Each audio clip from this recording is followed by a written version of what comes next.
നമ്മളിന്ന് ഇറച്ചി സാധനം ഉണ്ടാക്കാൻ പോണത്. ഞാൻ ഇവിടെ 1 കിലോ ഇറച്ചി ചെറുതായിട്ടൊക്കെ കട്ട് ചെയ്തിട്ട് കുക്കറിലിട്ടിട്ടുണ്ട്. അതിനകത്തോട്ട് പാകത്തിന് ഉപ്പിട്ട് കൊടുക്കാം. കുറച്ച് മഞ്ഞൾപ്പൊടി ഇട്ട് കൊടുക്കാം പാകത്തിന്.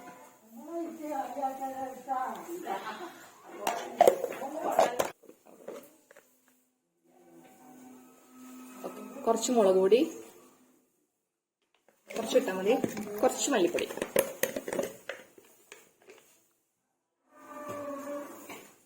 കുറച്ച് മാത്രം മതി.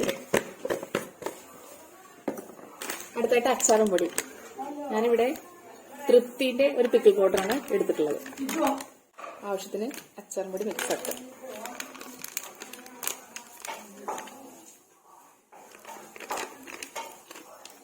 നന്നായിട്ട് മിക്സ് ചെയ്യാം.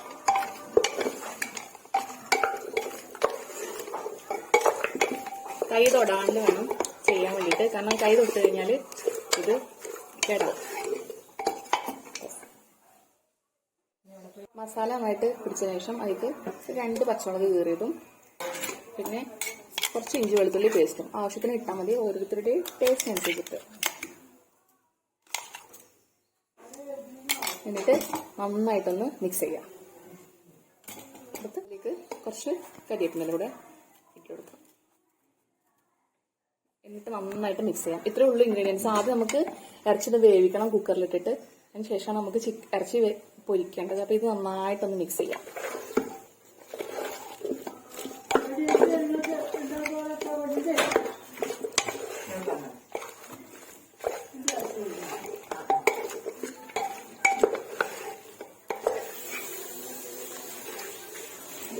നമുക്കിത് സ്റ്റവ് കത്തിച്ചിട്ട് നന്നായിട്ട് വേഗം ഇട്ട് വെക്കാം.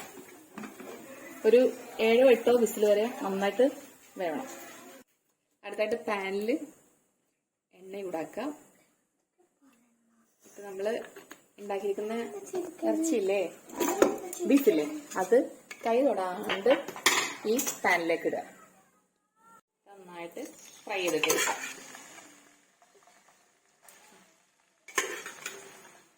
നന്നായിട്ട് പൊരിഞ്ഞു വന്നിട്ടുണ്ട്. ഇനി ഇത് നമ്മളൊരു പാത്രത്തിലോട്ട് മാറ്റും. ഇതേ ചട്ടിയിൽ തന്നെ കുറച്ചുകൂടെ ബാക്കിയുള്ള എണ്ണ ഒഴിച്ചിട്ട് കുറച്ച് കടുകിടുക.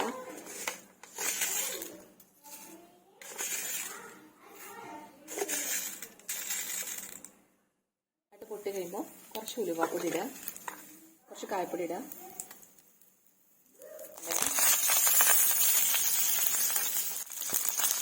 മസാലപ്പൊടി, അച്ചാറപ്പൊടി ഇടുക. പാകത്തിന് അച്ചാറപ്പൊടി ഇട്ടാൽ മതി. കാരണം ഓൾറെഡി നമ്മൾ അച്ചാറപ്പൊടി ഇട്ടിട്ടായിരുന്നു ഇറച്ചി വേവിച്ച സമയത്ത്. നന്നായിട്ട് ഇളക്കി കൊടുക്കാം. കുറച്ച് വിനാഗിരി ഒഴിക്കുക. ഇനി ഇതിലേക്ക് നേരത്തെ ഇറക്കി വെച്ചിട്ടുള്ള ഇറച്ചി വരട്ടിയത് ഇടുക.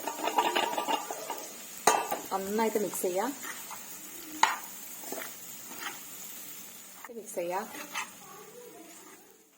കുറച്ച് വിനാഗിരി കൂടെ ഒഴിച്ചു കൊടുക്കുക ചുറ്റും.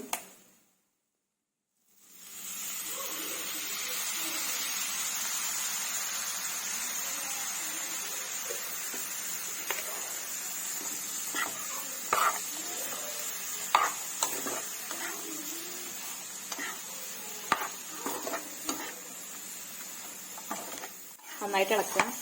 വിനാഗിരിക്ക് നന്നായിട്ട് പിടിക്കാൻ വേണ്ടിയിട്ട് എല്ലാ ഭാഗവും നന്നായിട്ട് ഇളക്കാം. ആവശ്യമെങ്കിൽ കുറച്ച് വിനാഗിരിയോടെ ഒഴിച്ചു കൊടുക്കാം.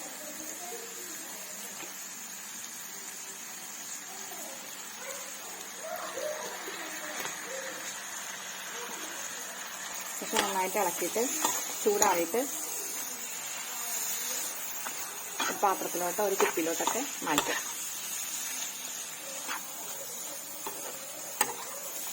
ഇതോടെ നമ്മുടെ ബീഫ് അച്ചാർ ഇവിടെ റെഡി ആയിട്ടുണ്ട്.